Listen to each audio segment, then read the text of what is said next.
Example number 11 में दे रखा है एफ ऑफ जेड बराबर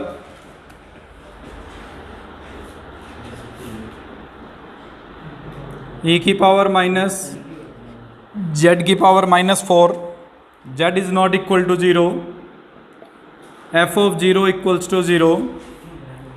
तो दिखलाइए कि निम्न प्रकार परिभाषित फलन जो है जेड बराबर 0 पर विश्लेषिक नहीं है यद्यपि उस बिंदु पर सी आर समीकरणों को संतुष्ट करता है।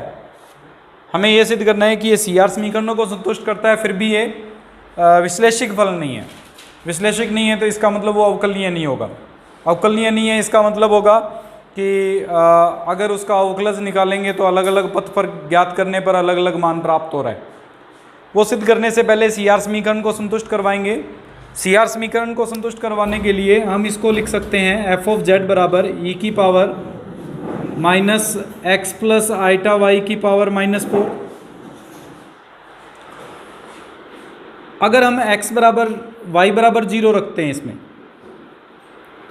तो ये समीकरण बन जाएगी एफ ऑफ एक्स बराबर या एफ ऑफ जेड बराबर ई की पावर माइनस एक्स की पावर -4, जिसको प्लस आइटा 0 लिखते हुए हम u x, 0 और v x, 0 की वैल्यू निकाल सकते हैं। u x, 0 का मान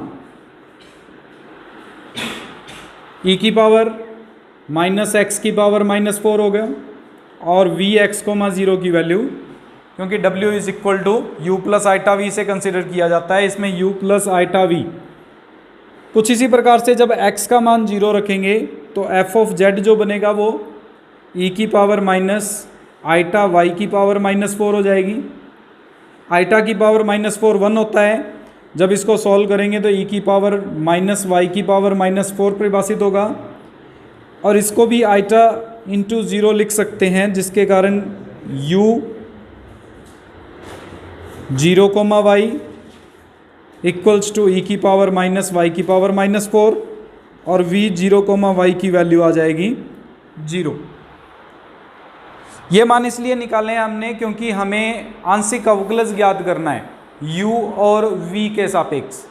u और v के सापेक्ष डायरेक्ट आंशिक अवकलज निकाल नहीं सकते, क्योंकि इसको अगर डायरेक्ट u x, y और v x, y को परिभाषित करेंगे बहुत लेंथी क्वेश्चन बन जाएगा, जिसको सिंप्लीफाई करना बहुत डिफिकल्ट होगा। इसलिए हमने क्या किया, x, 0 को x, 0 पर uv का मान और 0, y पर uv का मान ज्ञात कर लिया। कुछ इसी प्रकार से मूल बिंदु पर अर्थात 0, 0 पर 0 होगा और v 0, 0 पर इसकी वैल्यू 0 होगी, वो f ऑफ 0 बराबर 0 से प्राप्त हो जाएगी। हमें निकालना है del u upon del x। ये हमने फॉर्मूला पढ़ा हुआ है, लिमिट x टेंस टू 0 पर x, 0 माइनस u 0, 0 बटे x के रूप में लिखा जाता है इसको। और सॉल्व करेंगे, limit x tends to 0 u x, 0 का मान e की पावर माइनस एक्स की पावर -4 माइनस 0 बटे x, limit x tends to 0 पर 1 अपॉन एक्स ई की पावर x की पावर -4। विस्तार करें, e की पावर x का विस्तार, e की पावर x का विस्तार करें तो ये बनता है 1 प्लस एक्स स्क्वायर बटे 2 फैक्टोरियल, और इसी तरह से आगे चलते रहते हैं मान। यहाँ पे x की पावर -4 है, इसलिए इसका विस्तार हो जाएगा 1 प्लस एक्स की पावर -4 प्लस एक्स की power -8 upon 2 factorial plus dash dash dash.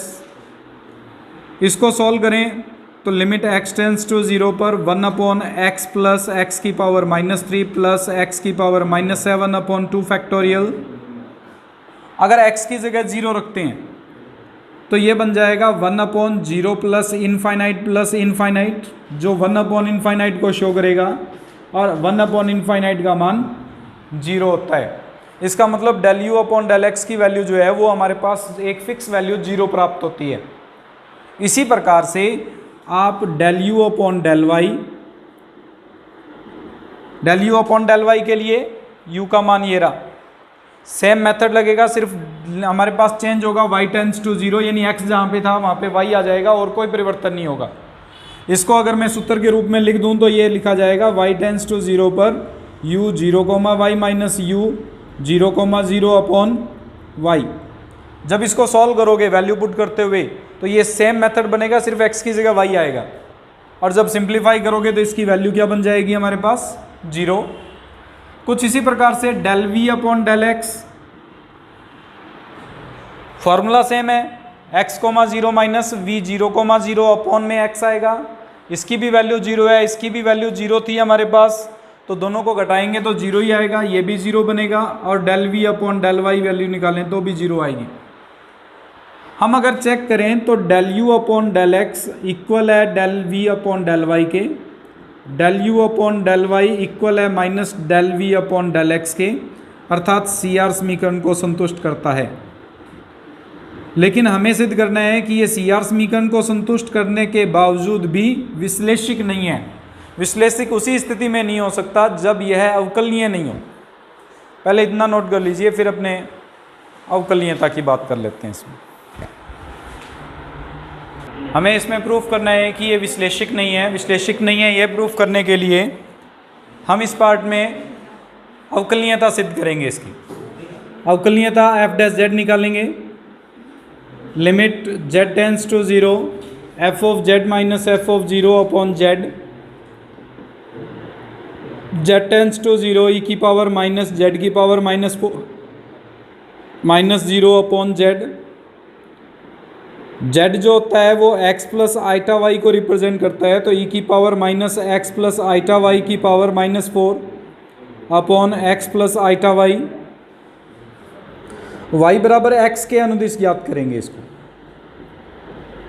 अगर y बराबर x के अनुदिश ज्ञात करते हैं तो लिमिट बदल जाएगी x टेंस टू 0 में e की power minus x plus iota x की पावर माइनस 4 अपॉन ये बन जाएगा हमारे पास x प्लस आइटा x।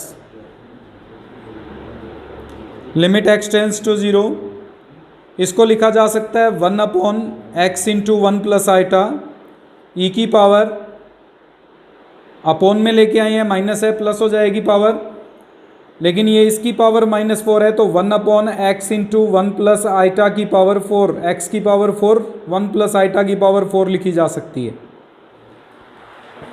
इसको भी पावर को नेगेटिव थी, पॉजिटिव बनाएंगे 1 अपॉन में आ जाएगा, और ये नेगेटिव पावर थी इसलिए ई पूरा का पूरा अपॉन में आ जाएगा। सोल्व करेंगे इसको। लिमिट x टेंस टू 0 पर 1 upon x into 1 plus iota e की पावर 1 प्लस आइटा की पावर 4। सोल्व कर लेते हैं, सिंप्लीफाई कर लेते हैं। पहले होल स्क्वायर ओपन करेंगे तो 1 plus iota square plus 2 iota, ये कैंसिल हो जाएगा, 2 आइटा बचेगा। इसका होल स्क्वायर और कर दें तो 2 आइटा का स्क्वायर बन जाएगा जो कि 4 आइटा स्क्वायर यानी माइनस 4 बना देगा। अगर ये माइनस 4 इसमें वैल्यू पुट करते हैं तो ये बन जाएगा e की पावर 1 अपॉन माइनस 4 x की पावर 4।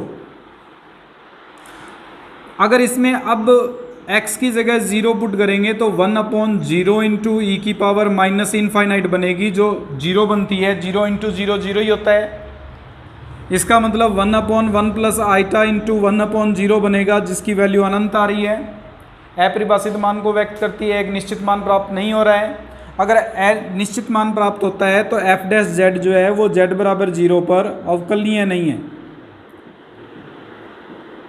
विश्लेषिक फलन के लिए ये नियम था कि कोई भी फलन जो है वो विश्लेषिक फलन होगा यदि उसके प्रत्येक बिंदु पर अवकलनीय हो। ये z बराबर 0 पर अवकलनीय नहीं है, इसलिए दिया गया फलन जो है वो विश्लेषिक नहीं है। हालांकि ये CR समीकरण को संतुष्ट करता है, फिर भी ये विश्लेषिक फलन नहीं है।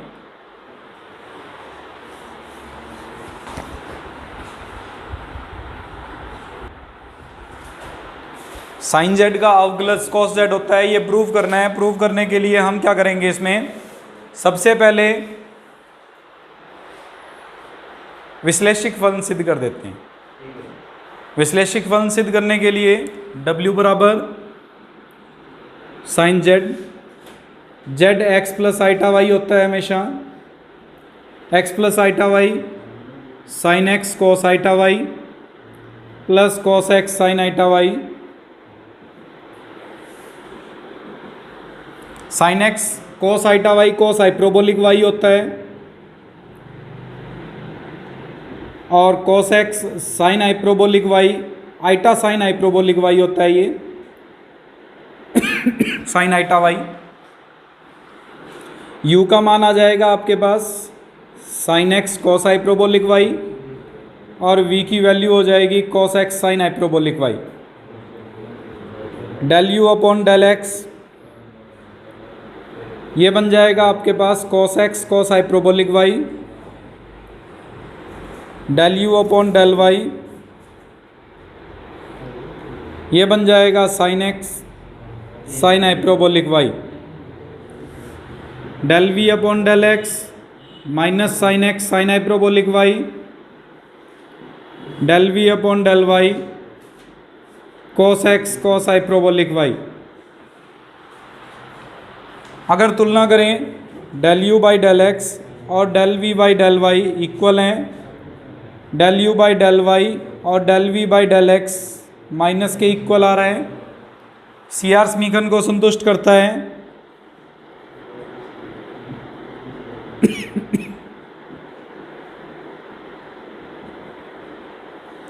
अतः विश्लेषिक फलन है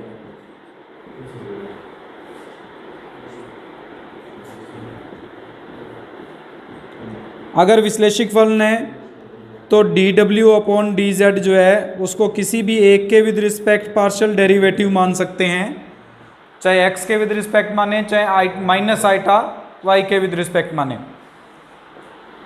अगर del w upon del x लिख सकते हैं तो w की वैल्यू ये रही, इसका x के सापेक्ष आंशिक अवकलज कर दीजिए, cos x cos hyperbolic y minus iota sine x sine hyperbolic y।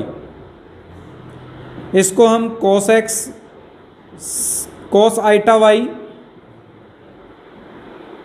Minus sine x sine iota y लिख सकते हैं, जो कि cos of x plus iota y के रूप में परिभाषित हो जाएगा, और x plus iota y z होने के कारण cos z बन जाएगा। कुछ इसी प्रकार से आपने cos z का डिफरेंशिएशन sin z सिद्ध करना है, वो आप इसमें प्रूफ कर लेना। एक और मेथड भी था इसका अवकलज ज्ञात करने का, एक छोटा मेथड भी था, उसके अनुसार भी किया जा सकता था।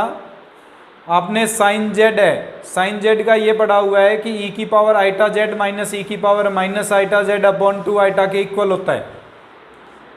अवकलज करना था इसका, अगर अवकलज करना था तो सीधा अवकलन कर दो। ई की पावर का अवकलन हमें पता है 1 अपॉन 2 आइटा ई की पावर आइटा जेड का अवकलन आइटा ई की पावर आइटा जेड, ई की पावर माइनस आइटा जेड का प्लस आइटा ई की power iota z, eta common आके कैंसिल, ई की power iota z plus e की power minus iota z upon 2 लिख सकते हैं, और ये जो वैल्यू है वो cos z की होती है। मेथड दोनों ही है, उसमें हम विश्लेषिक सिद्ध करके फिर करेंगे, और इसमें ई की पावर में कन्वर्ट करके सॉल्व करेंगे। वो आप पर डिपेंड करेगा कौन से मेथड से सॉल्व करना चाहते हैं।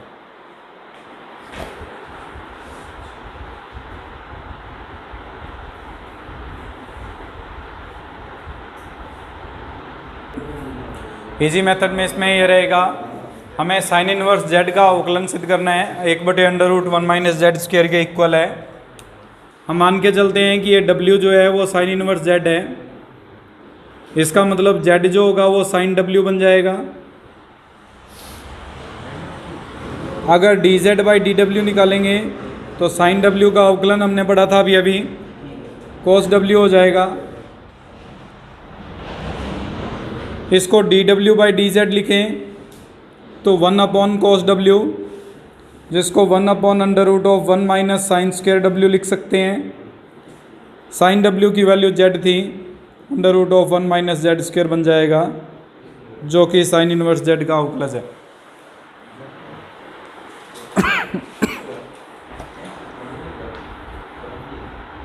किस मान के लिए विश्लेषिक नहीं है, हमें वह बिंदु ज्ञात करना है जिस पर दिया गया फलन विश्लेषिक नहीं है। जैसा कि कंडीशन पहले ही बता चुका हूं मैं कि अगर इसका आंशिक अवकलज करने यानी अवकलज करने पर जिस बिंदु पर D W by D Z का मान अनंत आता हो या D Z by D W की वैल्यू 0 आती हो, उन पॉइंट पर जेड की उन वैल्यूज़ पर यह विश्लेषिक नहीं होता। सिद्ध करने के लिए सबसे पहले D W by D Z निकालते हैं। भाग का नियम 1 minus Z as it is, 1 plus Z का अवकलन minus 1 plus Z as it is, 1 minus Z का अवकलन। सॉल्व करेंगे 1 minus Z minus 1 plus Z upon plus 1 plus Z upon में आ जाएगा 1 माइनस जेड का होल स्क्वायर, जेड से Z cancel, ये बन रहा है 2 अपॉन 1 माइनस जेड का होल स्क्वायर। हमें पता है कि जिस बिंदु पर D W by D Z का मान अनंत आता होगा उस बिंदु पर यह विश्लेषिक नहीं होगा। यहाँ D W upon D Z का मान जो है वो अनंत जेड बराबर 1 पर आ रहा है, अतः जेड बराबर 1 पर फलन डब्ल्यू विश्लेषिक नहीं है।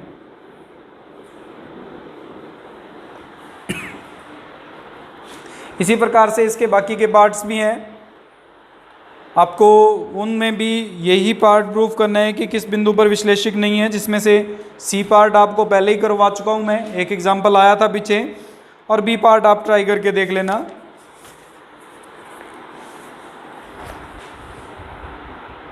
विश्लेषिक नहीं है यह सिद्ध करने के लिए सबसे पहले हम इसको जेड स्क्वेयर इंटू जेड बार डब्ल्यू मान लेते हैं। अगर जेड को एक्स प्लस आइटा वाई लेके चलेंगे तो जेड बार जो होगा वो एक्स माइनस आइटा वाई हो जाएगा। जेड का स्क्वेयर यानी x minus plus iota y का whole square into x minus iota y. Solve करेंगे तो x square minus y square plus 2 iota x y into x minus iota y. और solve करें तो x cube minus x y square plus 2 iota x square y minus iota y x square plus iota y cube minus 2 iota square x y square बनेगा। Solve करेंगे x cube minus x y square plus 2 x y square, ये अलग हो जाएगा। इस term को जो real parts है उनको अलग कर दिया हमने। Iota common 2 x square y minus y x square plus y cube को अलग। u परिभाषित हो जाएगा x cube minus x y square plus 2 x y square से, और v परिभाषित हो जाएगा 2 x square y minus y x square minus y plus y cube से। सबसे पहले हम del u by del x निकालते हैं। Del u by del x का मतलब है 3 x square minus y square plus 2 y square. Del u upon del y minus 2 x y plus 4 x y. जो सॉल्व करेंगे तो वैसे तो ये दोनों सीधे ही घट रहे थे हमारे पास, ये 3 x square plus y square और इसको 2 एक्स वाई लिख सकते हैं। इसमें ये दोनों घट रहे हैं तो v को सीधा लिख लेते हैं x square y plus y cube. अगर del v upon del x निकालेंगे 2 एक्स वाई और del v upon del y निकालेंगे तो x square plus 3 y square. Check करो क्या del u upon del x del v upon del y के equal है। Del u upon del x 3 x square plus y square था, जबकि यहाँ del v upon del y x square plus 3 y square है। इसका मतलब ये दोनों इक्वल नहीं है। न ही del u upon del x जो है वो minus del v upon del y के इक्वल है, sorry y del v upon del x के इक्वल है।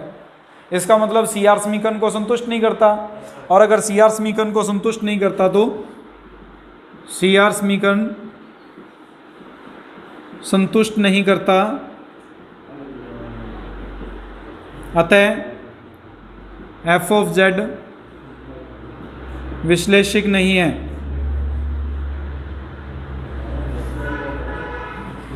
अगर सी आर समीकरण संतुष्ट करता तो हम इसका अवकलन निकाल के देखते क्या ये अवकलनीय है या नहीं। अगर अवकलनीय होता तो विश्लेषिक हो जाता, और अवकलनीय नहीं होता तो ये विश्लेषिक नहीं था।